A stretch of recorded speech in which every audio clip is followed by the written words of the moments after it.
Ele trouxe Enfer diante de todo mundo.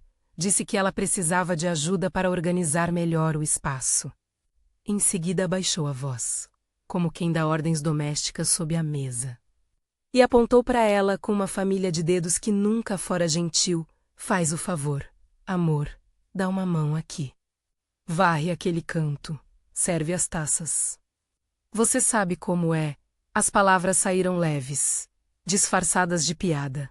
O tom, porém, era lâmina. A plateia riu. O riso foi uma onda que a empurrou contra o casco invisível que separa o público da intimidade. E ali, no centro do salão iluminado, ela ficou com uma vassoura na mão. O vestido escuro aderia ao corpo, o tecido caro sem dúvida, mas o brilho do tecido não conseguiu esconder a rigidez dos ombros dela. Havia uma etiqueta por dentro, indefinido, sim. E também havia números alinhados em sua cabeça, menos números que ninguém naquele corredor de sorrisos e taças sabia ler. Ela sentiu o sorriso diferente do costume, não por vergonha de ostentar, mas pela medida do absurdo. A influencer, em seu vestido decotado que costeava a luz das câmeras. Sorriu para as lentes e virou a situação em entretenimento. O público bateu palmas. Elogiou a simpatia da cena. Alguns fizeram stories com a legenda humor do casal. O marido dela ficou orgulhoso da façanha. Ele adorava ser engraçado do jeito que achava que passaria impressão leve, superior, afável. Era como um botão que ele apertava quando queria impressionar amigos, colegas e um algoritmo masculino que conferia likes. Para a maioria ali, tudo era parte da noite. Uma anedota para as mesas, uma boa história para a timeline. Mas para ela, para a mulher que agora esfregava com discrição o piso brilhante, era uma cicatriz fresca. Ela sorriu. Uma resposta curta, contida, sem a ruptura escandalosa que alguns esperariam. Enquanto varria, seus dedos tocaram no cabo da vassoura com o mesmo cuidado com que segurava relatórios trimestrais quando estava em reunião. Havia uma precisão calculada naquele gesto. A mesma mão que limpar o salão também assinara contratos e autorizara pagamentos. Ninguém, ali, faria a conexão, menos ninguém além dela. Você está bem? Sussurrou uma amiga que passava, num tom que misturava pena e constrangimento. Ela acenou com a cabeça, os olhos medindo o público. Havia câmeras menos muitas. Rostos iluminados. Ecos de risadas que, para ela, pareciam uma orquestra desafinada. Um jornalista levantou o celular. Que momento! Exclamou, sorrindo para a câmera. Ele narrava a cena com a frivolidade de quem transforma a humilhação em manchete. Mais cliques, mais risos. Aquela marcha lenta de aprovação pública era aquilo que alimentava e consumia reputações. E, no meio dela, alguém com as mãos marcadas pelo trabalho, fingindo ser apenas mais um acessório da noite. Quando soltou a vassoura por um segundo, deixou escapar a lembrança de uma assinatura no rodapé de um arquivo PDF que dormira no seu e-mail por semanas. Contrato de patrocínio, campanha nacional. O nome da influenciadora constava em letras discretas. A conta de anúncios, paga por uma empresa cujo nome fantasia ela relutava em pronunciar. Havia impulsionado vídeos, postagens e uma imagem cuidadosamente construída que agora ria da sua presença debaixo dos pés dos outros. Havia uma ironia tão afiada quanto o estilete de aço. A mulher que a maioria considerava um rostinho bonito e vazio dependia de alguém que, naquela noite, limpava o chão com mãos igualmente capazes. Ela apertou os lábios para conter a primeira reação. Ódio. Vergonha. Desejo de simplesmente mostrar, sem piedade, quem realmente pagava as contas da fama. Mas ela não explodiu. Respiração medida. A voz interior que sempre a guiara nas decisões empresariais falou com a mesma clareza. Controle. Isso exigia estratégia, não espetáculo. Se isso já aconteceu com você, deixe um comentário com uma palavra: respeito. As luzes continuaram a brilhar como se nada houvesse mudado.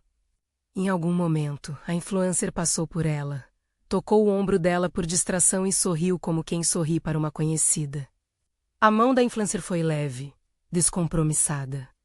Obrigada, querida. Que fofa você ajudando, murmurou. E numa fração de segundo a mão da influencer deixou um aroma de perfume caro que misturava vanila e maracujá sintético, odor que a publicidade adorava porque rendia métricas de emoção.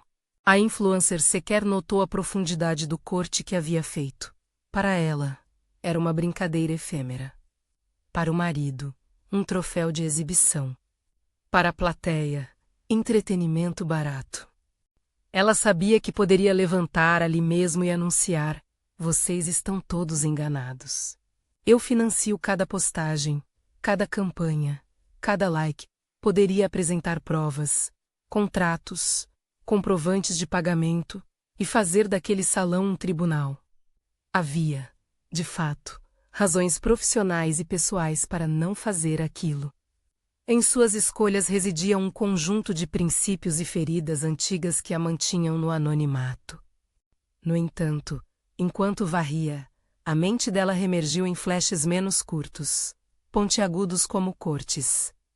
Ela lembrava do primeiro escritório, um lugar com janelas que davam para uma rua de cidade média, onde o telefone tocava sem parar e o corpo consumia joias de atenção que eram mais preciosas que qualquer relógio.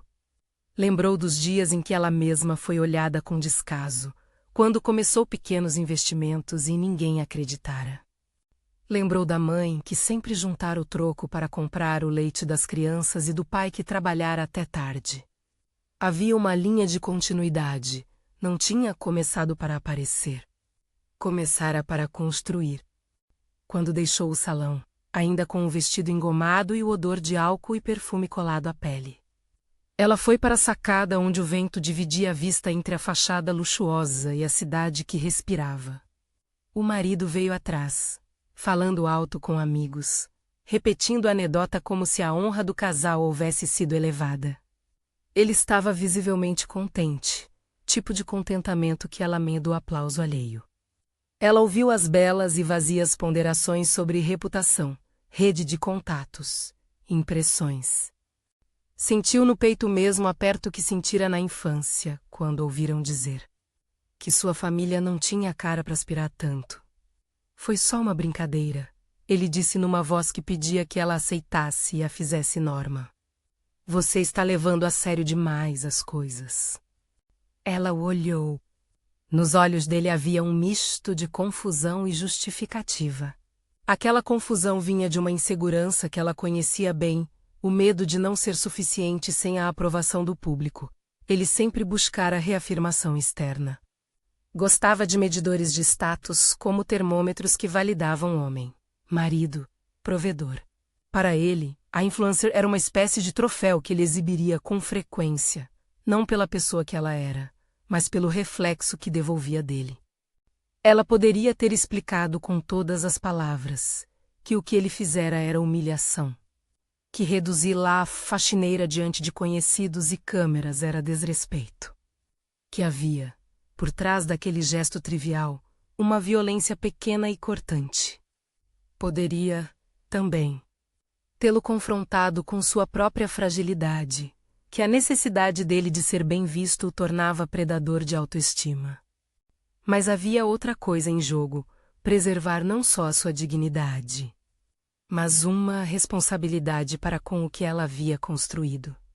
Tornar tudo público ali poderia ferir mais pessoas, influencer, que talvez nunca tivesse pensado nas consequências de seus risos fáceis. Ela respirou fundo e escolheu um silêncio que era tão contundente quanto qualquer reprimenda. Silêncio que dizia mais do que 1000 palavras. Silêncio que guardou os planos.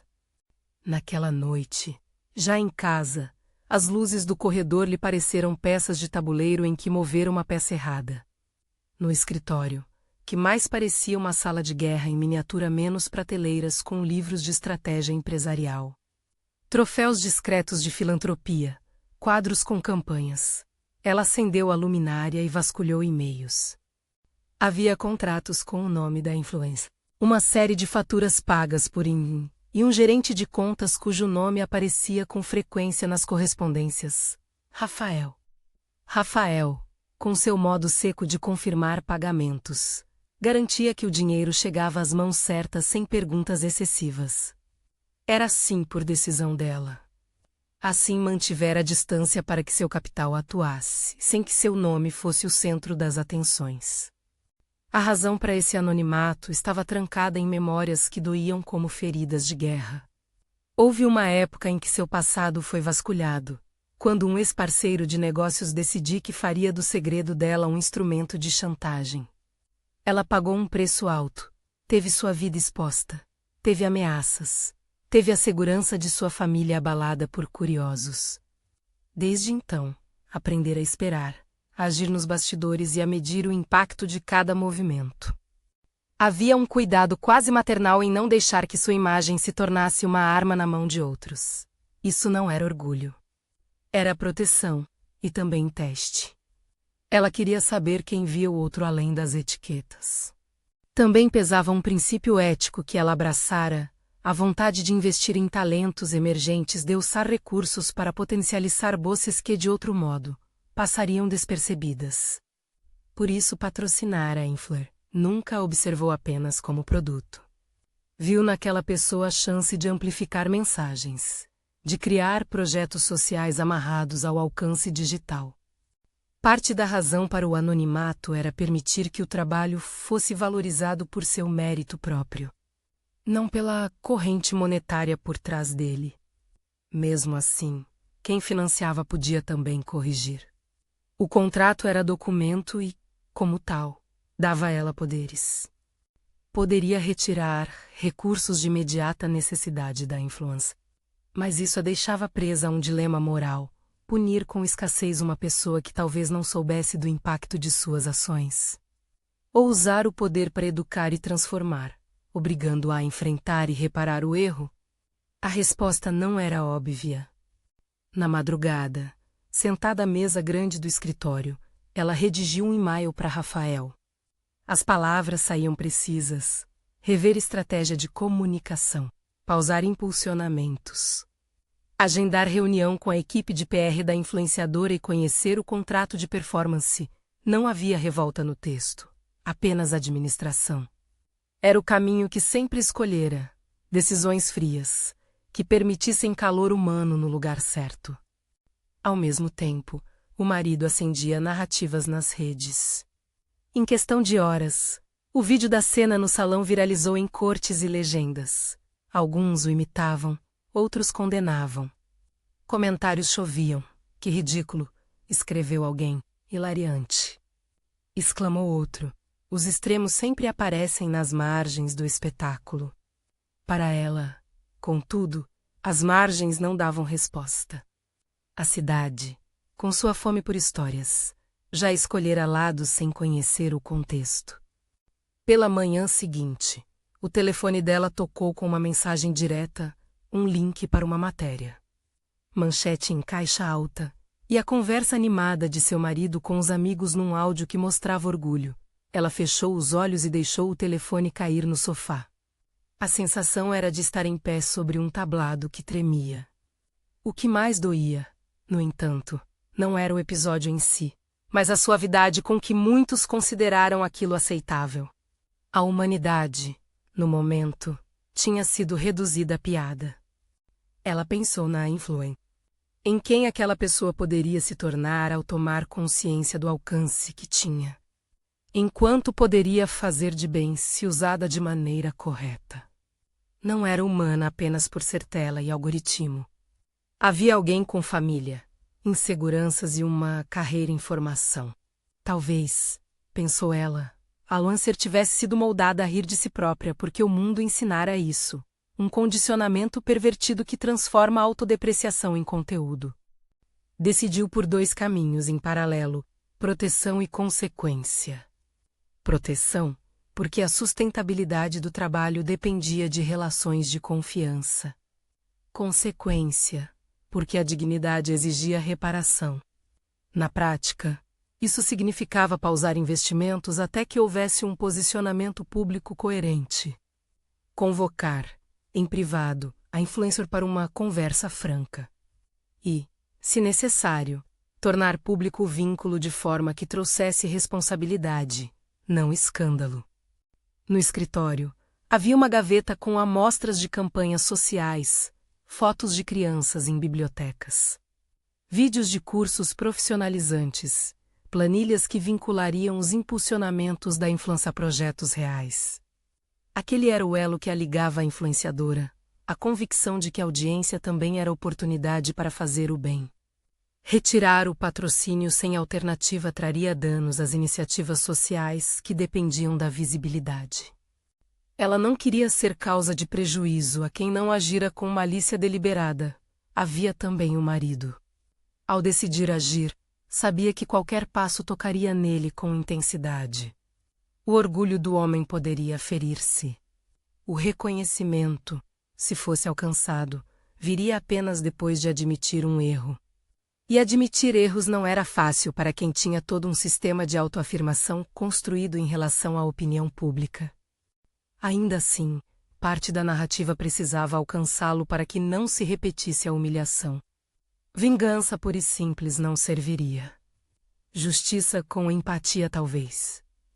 Lembrou-se da primeira vez em que manteve distância da vida pública, um telefonema anônimo. Uma ameaça velada. A sensação de violação tão profunda que decidiu mudar o rumo da própria exposição.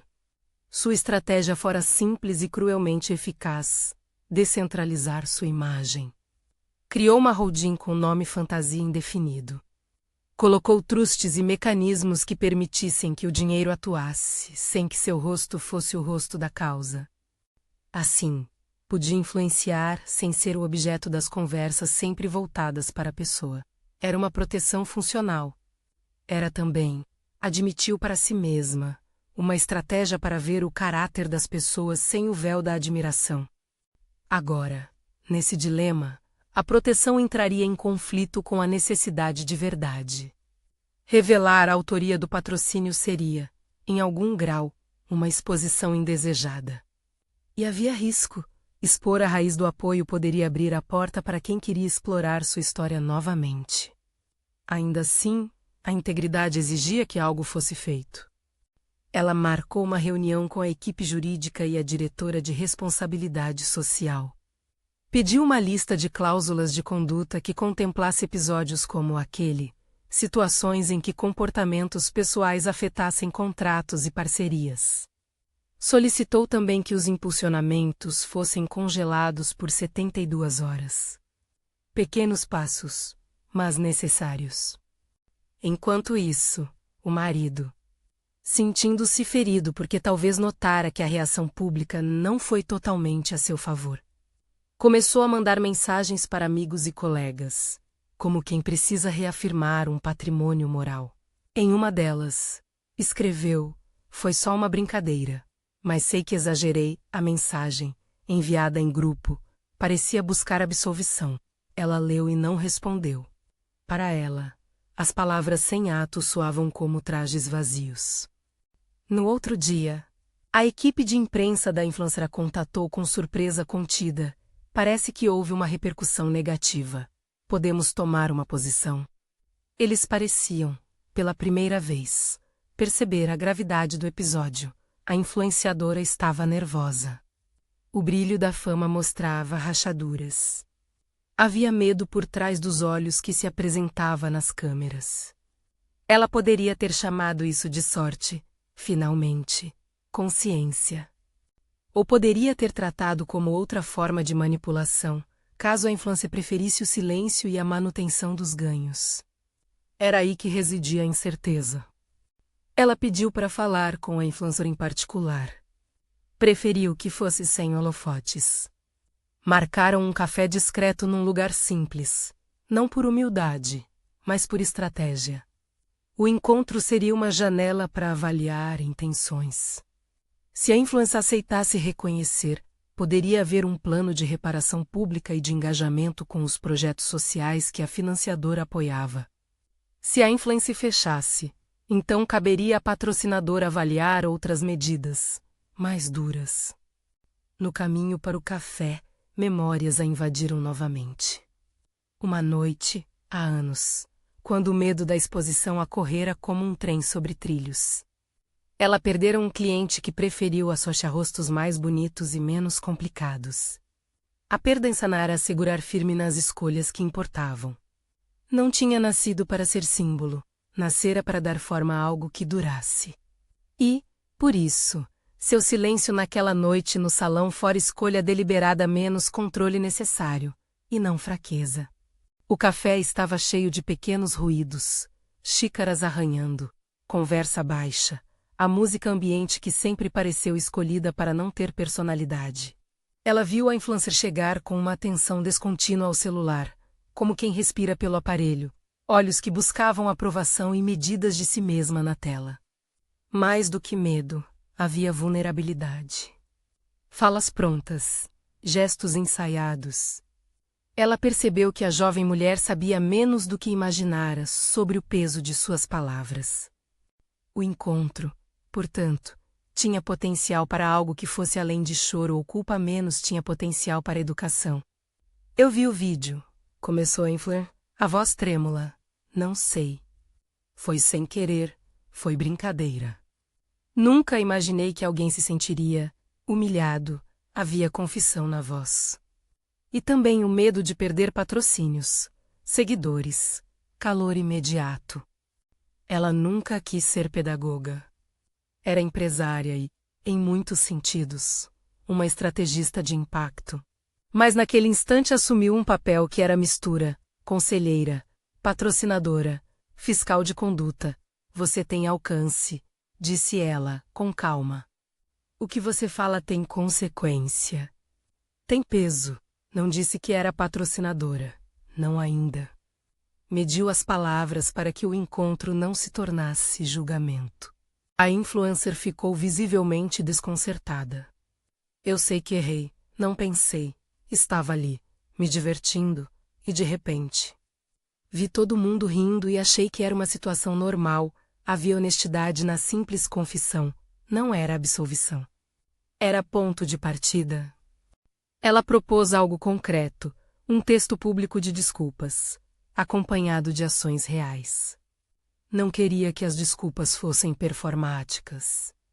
Queria iniciativas que vinculassem o alcance da influência a projetos que protegessem a dignidade de pessoas em situações de vulnerabilidade. Você pode usar sua visibilidade para coisas reais, não para pagar o erro com palavras, disse ela. A influencer concordou, trêmula, como quem aceita um roteiro que desconhecia. Entre as xícaras, elas desenharam os primeiros traços de uma reparação, um projeto de visibilidade para mulheres em situação de vulnerabilidade que, se bem executado, poderia transformar as métricas de vaidade em algo parecido com um legado. A reunião terminou com um abraço inesperado e um acordo provisório, um texto de desculpas escrito e revisado em conjunto. Uma lista de organizações que receberiam parte do valor que antes impulsionava bens de consumo. E um compromisso de sessões de formação sobre responsabilidade digital para a equipe da ANSA. Foi um começo, um início de reconhecimento. Mas havia algo ainda maior no horizonte, a necessidade de lidar com o marido. Ela sabia que, por pior que fosse, o episódio só ganharia sentido se ele entendesse o dano que causara. E para que ele entendesse, talvez precisasse ver, com clareza, que a mulher que subestimara possuía agência, voz e voz que fazia diferença. Pesar no equilíbrio entre expor e proteger, fazer bem e aplicar consequência menos, essa é a tensão que a atormentava. De volta ao carro, enquanto trafegava num trânsito que refletia a cidade como um espelho quebrado. Ela abriu a gaveta do porta-malas e pegou um envelope com pequenas fichas, comprovantes de doações, relatórios de impacto e uma cópia do contrato de patrocínio com a influenciadora. Tinha tudo o que precisava para provar a relação. Mas não estava interessada em jogar o envelope na mesa de nenhum salão, mostrar os papéis e gritá-los. Havia uma lição que aprendera com os anos de negócios. A verdade mal administrada pode ser brutal. Ao chegar em casa, encontrou o marido no escritório, digitando. Quando a viu entrar, ele a olhou e sorriu de forma automática. esperando talvez uma conversa trivial. Ela entrou, fechou a porta e se azei com a postura de quem vinha armada com decisões, não com ordens. Precisamos conversar, disse ela. A voz estava calma, mas com firmeza de aço. Ele sorriu de novo, mas havia um nervosismo disfarçado. Sobre o que? A piada. Sobre o que você fez. Ela respondeu. E sobre o que isso revela de você e de nós. Ele respirou. As palavras saíam mais cuidadosas. Eu não quis te magoar. Foi mais do que magoar, ela replicou. Foi reduzir minha presença a um objeto de riso. E você o fez na frente de gente que nem nos conhece. Você foi além do limite do respeito. A conversa que se seguiu foi dura, mas necessária. Ela cobrou empatia, pediu que ele tentasse entender a ramificação do gesto. Ele tentou se defender, dizendo que era só humor, que as pessoas tinham reagido bem. Ela então falou de consequência, não de vingança. Queria que ele participasse do processo de reparação. Acompanhasse terapia de casal e aceitasse limite de exposição por um tempo. Não era um ultimato. Era uma condição para reconstituir confiança. Ele reagiu com a pedra de choque que o orgulho fornece. Não aceitou prontamente. Havia sinais de arrependimento, mas também resistência. Toda a minha vida me esforcei para construir imagem, para ser reconhecido, ele murmurou. E você me humilha ao me pedir que mude. A frase soou como um grito de medo mais do que de acusação. O ego que buscara validação fora ferido. Ela ouviu e não deu resposta imediata.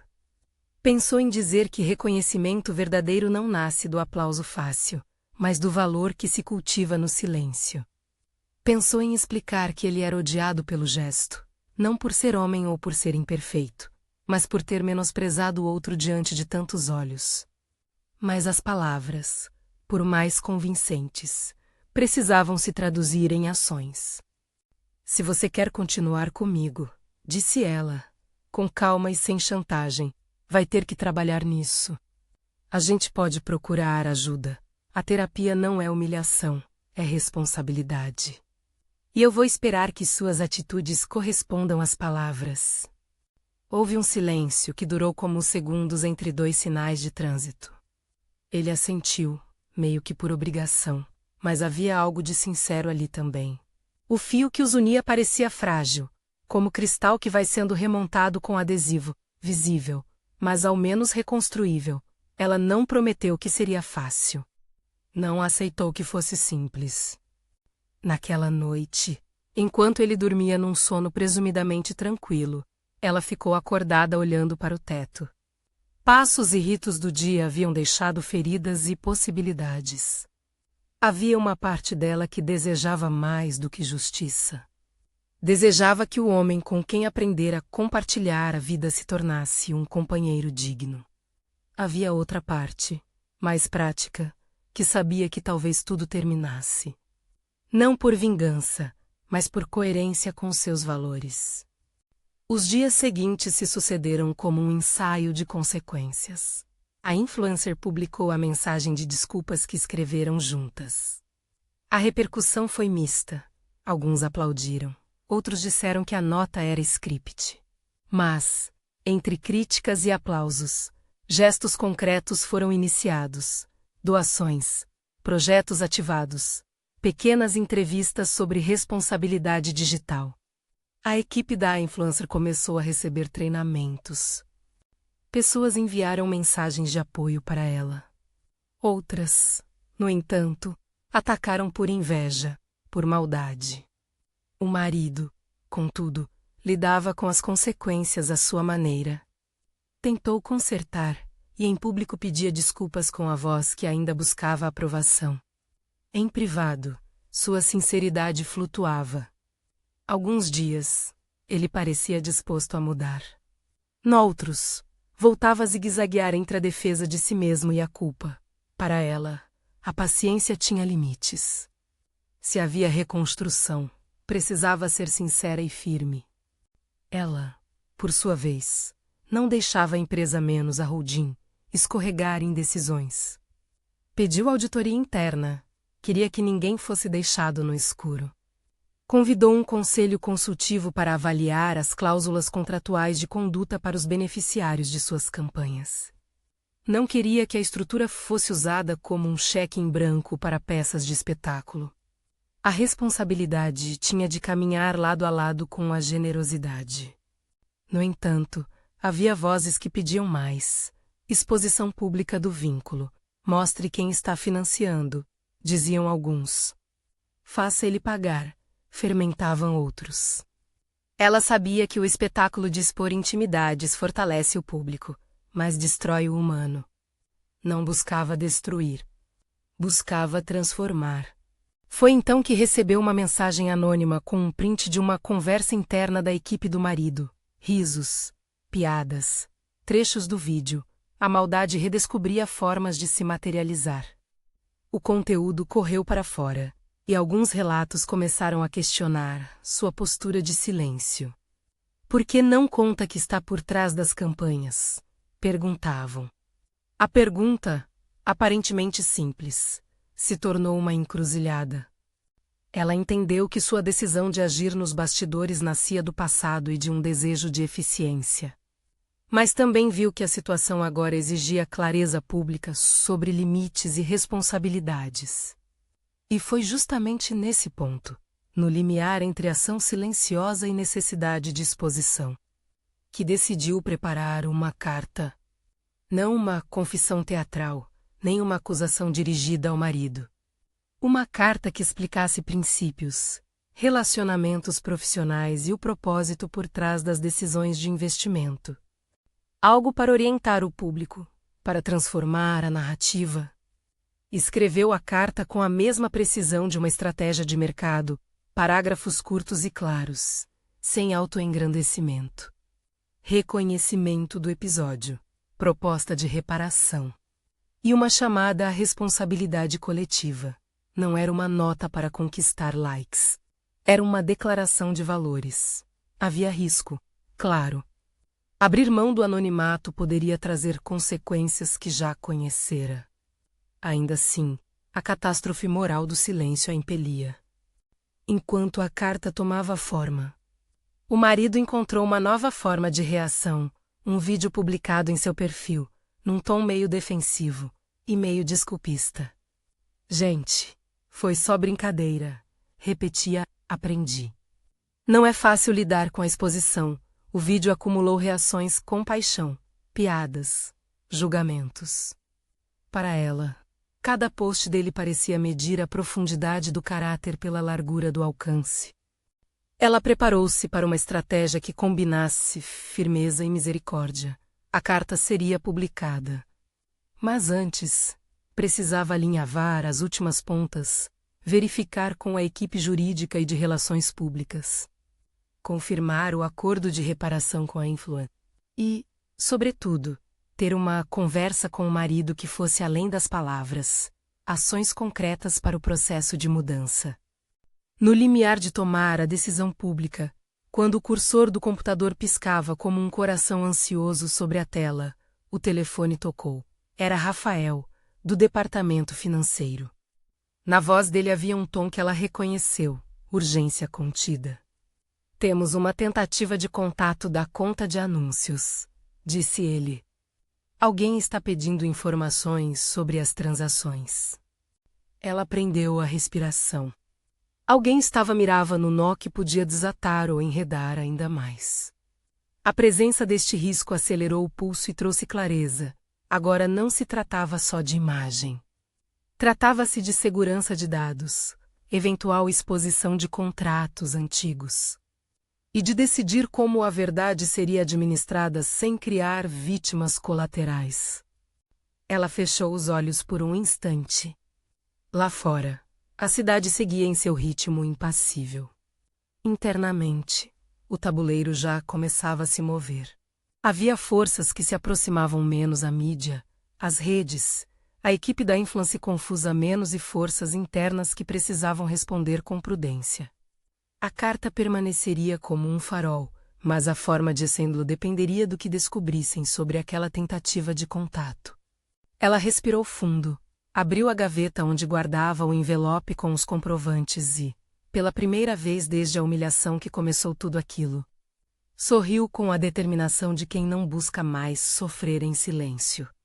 Pegou o telefone, discou o número do advogado. Quando pressionou a tecla para enviar a mensagem que convocava para uma reunião imediata, percebeu que a tensão no ar aumentara como antes de uma tempestade. Havia decisões a serem tomadas, nomes a serem chamados, limites a serem impostos. E, no entanto, no fundo da tela, a carta permanecia não publicada, esperando o momento certo. No silêncio que se seguiu, ela olhou para o reflexo no vidro da janela, uma mulher vestida com elegância, com uma linha de cuidado marcada na face, com mãos que conheciam tanto a caneta do contrato quanto a vassoura do salão.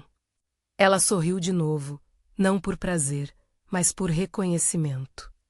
Sabia que aquele sorriso marcava apenas o começo do movimento, não o final. Ainda faltavam peças no tabuleiro. Ainda havia uma grande encruzilhada entre reparar e destruir, entre proteger e expor. E quando a chamada do advogado tocou, a voz no telefone foi breve: "Tenho algo que você precisa ver." "É sobre a solicitação de dados." Ela apertou o telefone contra o ouvido e, por um instante, pensou em todas as pessoas que dependiam daquele silêncio bem manejado, menos as crianças dos projetos. A equipe da influencer que começava a aprender, e até o marido, que ainda lutava com seu próprio orgulho. A decisão que tomaria nas próximas horas não só mudaria o rumo daquela casa. Poderia alterar muitos sorrisos que não sabiam ainda o peso da sua determinação. Ela respirou fundo e, antes mesmo de responder, sentiu que o jogo mudara, algo fora acionado. O tabuleiro começava a se mover em direção à verdade, não a verdade espetacular, mas a verdade que corrige. E ali, no canto do quarto escritório, entre pilhas de relatórios e memórias, ela se preparou para escolher entre abrir totalmente as portas da sua vida ou usar aquilo que tinha para construir um caminho que, esperava, seria mais justo para todos. A voz do advogado no outro lado da linha soou curta, sem arrodeios. Havia um pedido formal de acesso às transações, feito por alguém que não era do departamento de compras nem do banco com que trabalhavam. Era uma intimação em potencial, um telefonema com um gosto metálico de complicação. Ela segurou o telefone com firmeza e sentiu, pela primeira vez desde a noite do salão, o peso do risco que vinha junto com o poder de decidir. Rafael já havia bloqueado as contas de impulsionamento e começara a compilar um dossiê com todas as notas, contratos e transferências. A equipe jurídica orientou cautela. Qualquer passo exposto sem preparação poderia abrir brechas para chantagens, reavivar feridas do passado ou transformar a história em circo. Ela concordou. Planejamento, antes de mostrar qualquer documento. Era preciso garantir que nada ali pudesse ser usado para ferir inocentes ou reviver ameaças antigas. Havia uma vontade, latente, de simplesmente limpar o ar. Dizer a verdade, apresentar provas, fechar a boca dos curiosos. Mas a verdade, pensou, deveria ser usada para consertar, não para destruir. Ela sabia do poder de uma narrativa bem contada. Por isso, a estratégia seria em 3 atos: responsabilização, reparação e aprendizado público. Nada de espetáculo vazio, tudo com propósitos e guardando as fragilidades. Era isso que garantira ao longo dos anos que a empresa não se tornasse mero instrumento de vaidade. Nas horas seguintes, a casa ficou em trabalho de guerra, reuniões com o jurídico, checagem de cláusulas e um sondar silencioso das redes. Rafael trouxe a lista de documentos mais delicados. A diretora de compliance sugeriu revelar apenas o estritamente necessário, o contrato de patrocínio, notas de empenho e o termo de vinculação com projetos sociais. Nada que expusesse sua vida pessoal ou abrisse brechas antigas. Enquanto isso, o marido, que começara a sentir o peso da repercussão mostrou-se inquieto com os olhos de quem percebe que o solo de sua própria narrativa cedeu. Tentou em público pequenos gestos de conserto, posts sobre aprender com os erros. Vídeos pedindo desculpas às pessoas que pudessem ter se sentido ofendidas. Mas as desculpas em posts são como curativos em feridas que pedem tratamento real. Ela sabia disso. Para ela, palavras sem ações eram insuficientes. Houve uma conversa decidida entre eles. Ela escolheu um tom que misturava clareza e limite. Não quero usar isso para te humilhar, disse. Quero que você entenda o que significa respeitar.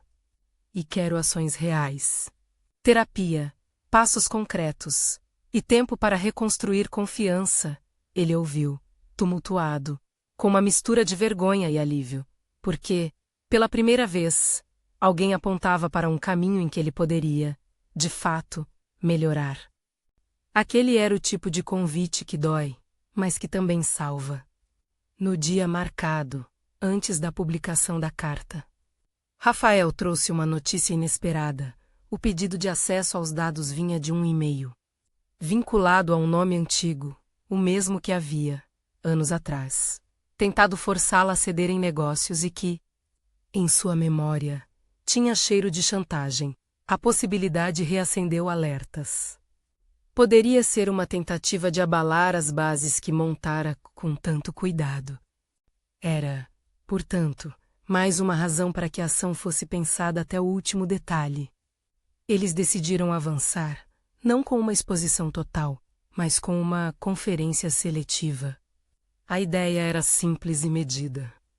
Reunir a imprensa para uma declaração pública onde ela esclarecer-se-ia como investidora por trás das campanhas. Explicaria os motivos do anonimato e anunciaria medidas de responsabilidade que envolveriam a influência e a própria empresa. Nada de humilhação. Transparência com propósito. O marido, por sua vez, aceitou participar do evento como forma de apoio e de visibilidade para sua mudança, menos um gesto que ele sabia ser, ao mesmo tempo, necessário e desconfortável. Na manhã da conferência, quando os microfones já brilhavam sob os refletores e a sala cheirava a café e expectativa, ela entrou com a postura de sempre, precisa e serena. Havia, em seu rosto, linhas que a vida marcara menos marcas de noites de decisão. De horas conversadas ao telefone com pessoas que precisavam de oportunidades. Olhou para a plateia, reparou nos rostos vidrados, nas lentes que já procuravam o detalhe que pudesse incendiar a história. Começou sem teatralidades. Falou de princípios, de por que investir em pessoas, do perigo de reduzir seres humanos a rótulos. E do quanto era importante que as plataformas e as parcerias refletissem valores. Não fez menção à humilhação do salão naquele primeiro momento. Preferiu contextualizar. Pediu que a imprensa ouvisse antes de julgar. Em seguida, explicou, com documentos assinados e cláusulas enxutas, que a influenciadora em questão havia recebido apoio financeiro através de um contrato formal, direcionado a projetos de empoderamento, comunicação responsável e iniciativas sociais. Ao mencionar o projeto social que unia as campanhas ao apoio a mulheres em situação de vulnerabilidade, as atenções mudaram. Não era mais apenas um escândalo de casal, havia uma conexão clara entre alcance e responsabilidade. Ela a apresentou, sem mostrar dados sensíveis. A forma como os impulsionamentos tinham sido vinculados a campanhas que financiavam cursos, abrigos temporários e mentorias para mulheres que buscavam reinserção no mercado. A plateia, por um momento, silenciou. A narrativa saiu do pessoal e ganhou dimensão pública. Foi então que ela confrontou, com firmeza, a questão do episódio do salão.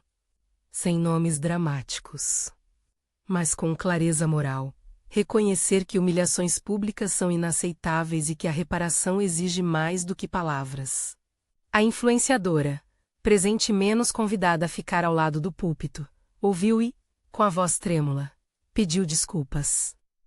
Explicou que a situação se dera numa mistura de improviso e costume, que não tinha percebido o efeito de seu riso. Sua fala não foi perfeita, foi humana. Admitiu que precisava aprender e que havia compromisso de reparar. O marido, por sua vez, fez aquilo que muitos esperavam, pediu desculpas publicamente. Mas não só, ao final de sua fala, que tropeçou nos primeiros segundos. Ele anunciou que começaria atendimento psicológico para lidar com questões de autoestima e validação externa. Havia vergonha ali, e também uma abertura menos, um sinal de que o processo de reconstrução seria, para além das palavras, um trabalho de base. Muitos na imprensa levantaram sobrancelhas, outros registraram em seus blocos de notas. Mas, acima de tudo, a cena deixou claro que a narrativa não era só sobre poder financeiro, e sim sobre responsabilidade humana. Ela então formalizou o acordo que haviam costurado no café.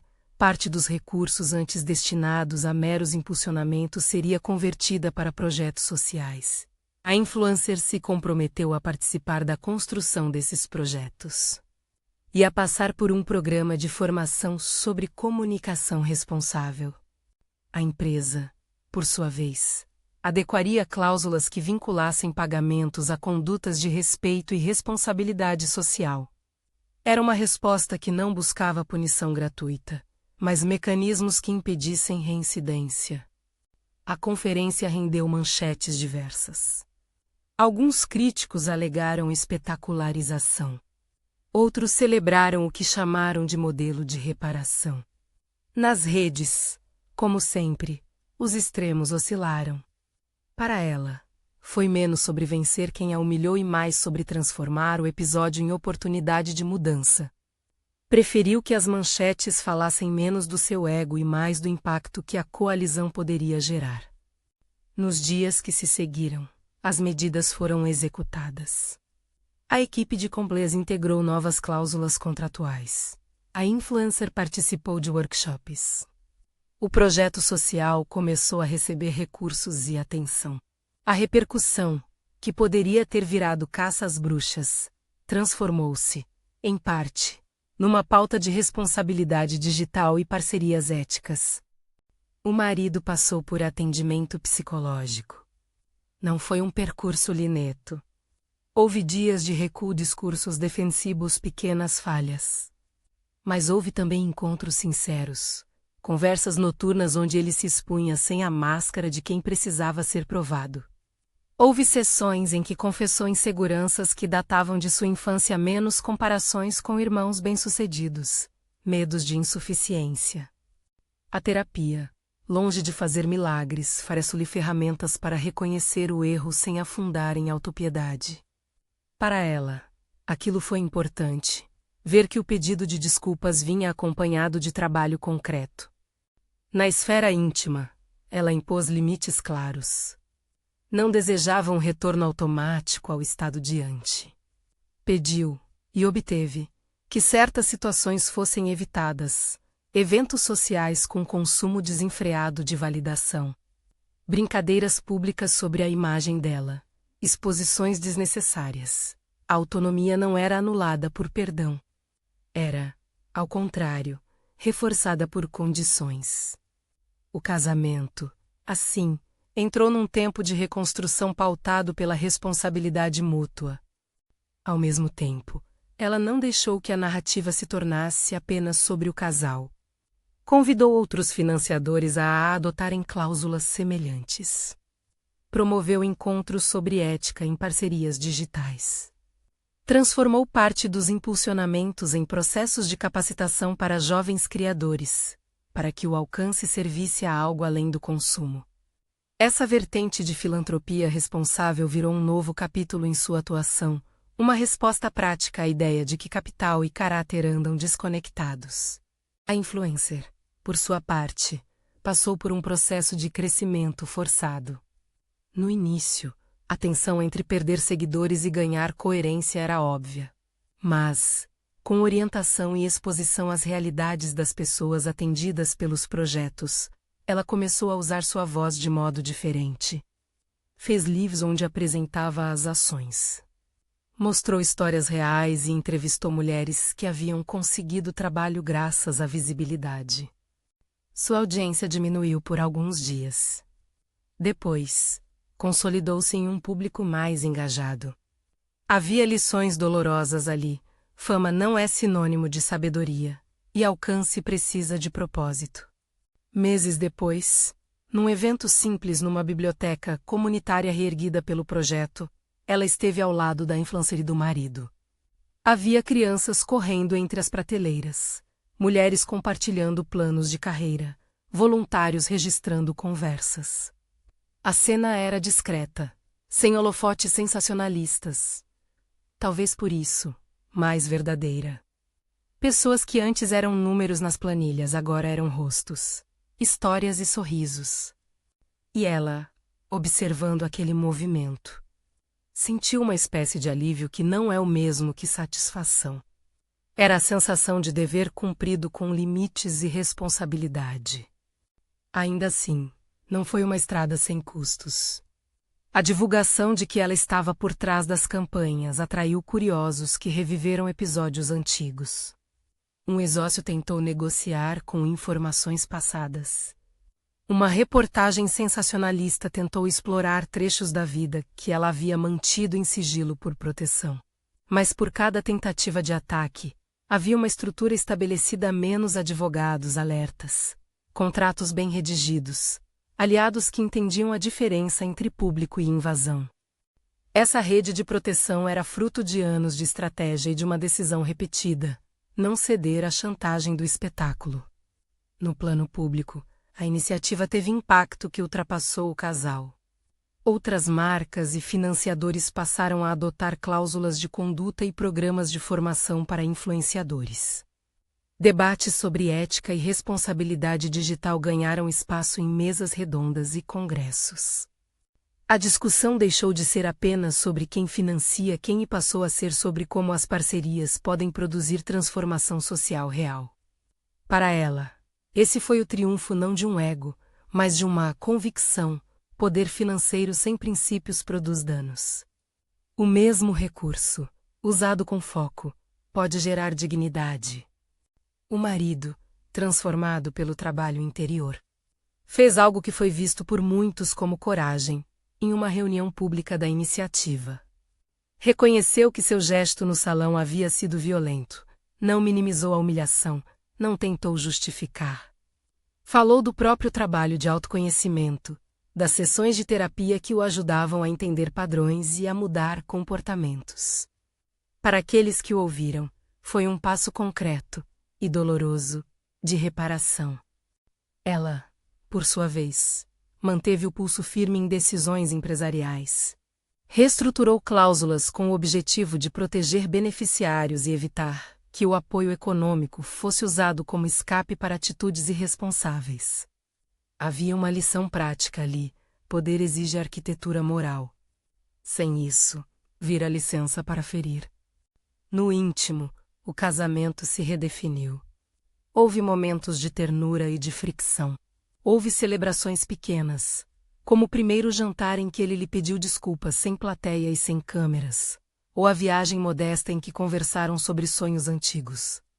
Também houve episódios em que ela precisou reafirmar limites, e ele, jamais atento, os respeitou.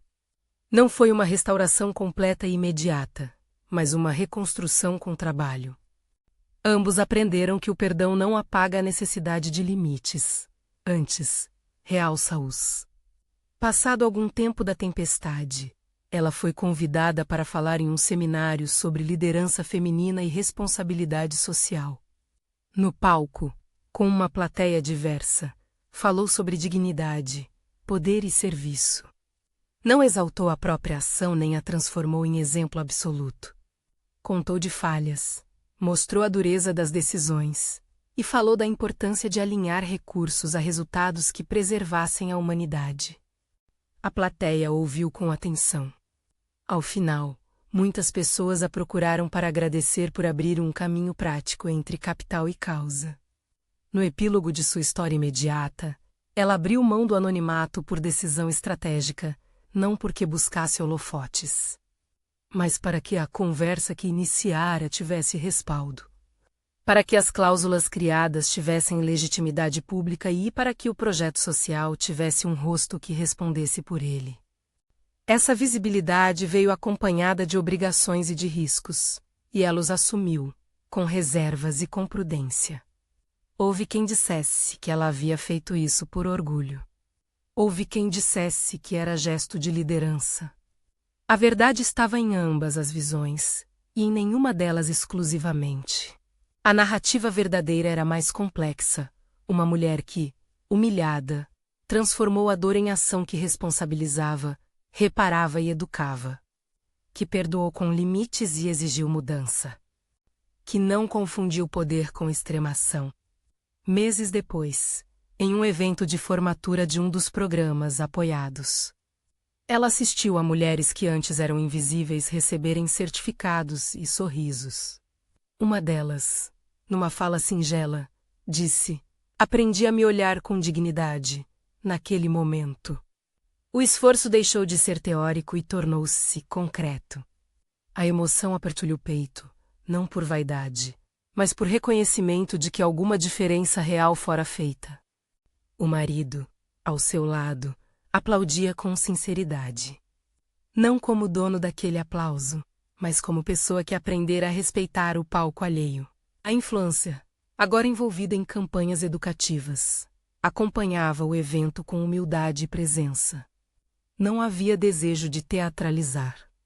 Havia a intenção de trabalhar. E ela, que um dia varrera um salão enquanto risos ecoavam, guardou para si uma lição que repetia aos poucos: dignidade não se negocia. O poder existe para proteger, não para humilhar. Para ampliar vozes, não para reduzi-las. A sua resposta não foi um grito de vingança, mas uma política de responsabilidade que buscava transformar erros em lições e reparar feridas sem destruir pessoas. No silêncio do carro voltando para casa, contemplou a cidade e pensou nas encruzilhadas que a vida impõe. Ninguém ali saíra completamente ileso, todos carregavam marcas. Mas havia uma sensação de direção. A escolha de tornar público o patrocínio fora feita com cautela, com propósito. E com um objetivo claro, que o alcance servisse para algo maior que o próprio brilho. Ao fechar as cortinas de uma manhã que se tornara rotina, ela deixou para trás o som dos aplausos e olhou o reflexo no espelho, alguém que conhecia a própria força, mas que havia aprendido a cuidá-la com limites. Sabia que, no futuro, haveria novos desafios, novas tentações de reduzir a dignidade alheia a conteúdo viral. Mas também sabia que havia um caminho prático para transformar repercussão em responsabilidade. Se essa história te tocou, inscreva-se no canal.